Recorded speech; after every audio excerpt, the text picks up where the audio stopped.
ರಾಯಚೂರಿನ ದದ್ದಲ್ ಮನೆ ಮೇಲೆ ಇಡಿ ಅಧಿಕಾರಿಗಳು ದಾಳಿಯನ್ನ ಮಾಡಿರುವ ಪ್ರಕರಣಕ್ಕೆ ಸಂಬಂಧಪಟ್ಟಂತೆ ಎರಡನೆಯ ದಿನವೂ ಕೂಡ ಇಡಿ ಅಧಿಕಾರಿಗಳ ಶೋಧ ಮುಂದುವರೆದಿದೆ. ರಾಯಚೂರಿನ ದದ್ದಲ್ ಮನೆ ಮೇಲೆ ಇಡಿ ಅಧಿಕಾರಿಗಳು ದಾಳಿಯನ್ನ ಮಾಡಿದ್ದಾರೆ. ಎರಡನೆಯ ದಿನವೂ ಕೂಡ ಇಡಿ ಅಧಿಕಾರಿಗಳ ಶೋಧ ಕಾರ್ಯ ಮುಂದುವರೆದಿದೆ. ಆರ್ಆರ್ ಕಾಲೋನಿಯಲ್ಲಿರುವ ಬಸನಗೌಡ ದದ್ದಾಲ್ ನಿವಾಸದಲ್ಲಿ ಶೋಧ ಕಾರ್ಯವನ್ನ ಮಾಡ್ತಾ ಇದ್ದಾರೆ. ಮನೆಯ ಓರ್ವ ಸದಸ್ಯನನ್ನ ಬೇರೆಡೆಗೆ ಕರೆದೊಯ್ದು ಇಡಿ ಅಧಿಕಾರಿಗಳು ವಿಚಾರಣೆಯನ್ನ ಮಾಡ್ತಿದ್ದಾರೆ.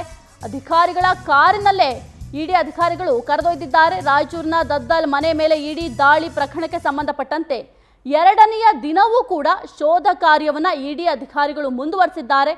ಆರ್ಆರ್ ಕಾಲೋನಿಯಲ್ಲಿರುವ ಬಸನಗೌಡ ದದ್ದಾಲ್ ನಿವಾಸದಲ್ಲಿ ಇಡಿ ಶೋಧ ಕಾರ್ಯವನ್ನ ನಡೆಸ್ತಾ ಇದೆ. ಇನ್ನು ಮನೆಯ ಓರ್ವ ಸದಸ್ಯನನ್ನ ಬೇರೆಡೆಗೆ ಕರೆದುಕೊಂಡು ಹೋಗಿ ಇಡಿ ಅಧಿಕಾರಿ ವಿಚಾರಣೆಯನ್ನು ಕೂಡ ಮಾಡ್ತಾ ಇದ್ದಾರೆ. ಇನ್ನು ತಮ್ಮ ಕಾರಿನಲ್ಲೇ ಮನೆಯಲ್ಲಿದ್ದ ಒಬ್ಬ ಸದಸ್ಯನನ್ನ ಕರ್ಕೊಂಡು ಹೋಗಿ ವಿಚಾರಣೆಯನ್ನ ಮಾಡ್ತಾ ಇರುವಂಥದ್ದು. ಇನ್ನು SIT ಕೂಡ ದದ್ದಲ್ ರವರನ್ನ ಮೊನ್ನೆ ಸತತವಾಗಿ 4ರಿಂದ 5 ಗಂಟೆಗಳ ಕಾಲ ವಿಚಾರಣೆಯನ್ನ ಮಾಡಿತ್ತು. ವಿಚಾರಣೆಯಲ್ಲಿ ಏನು ವಾಲ್ಮೀಕಿ ಹಗರಣ ಆಗಿತ್ತು, ವಾಲ್ಮೀಕಿ ನಿಗಮದಲ್ಲಿ ಹಗರಣ ನಡೆದಿತ್ತಲ್ಲ, ಆ ಹಗರಣಕ್ಕೆ ಸಂಬಂಧಪಟ್ಟಂತೆ ಸಾಕಷ್ಟು ಮಾಹಿತಿಯನ್ನು ಕೂಡ ಕಲೆ ಹಾಕಿತ್ತು. ಇದರ ಜೊತೆಗೆ 11 ಆರೋಪಿಗಳನ್ನು ಆ ಪ್ರಕರಣಕ್ಕೆ ಸಂಬಂಧಪಟ್ಟಂತೆ ಅರೆಸ್ಟ್ ಮಾಡಲಾಗಿದೆ.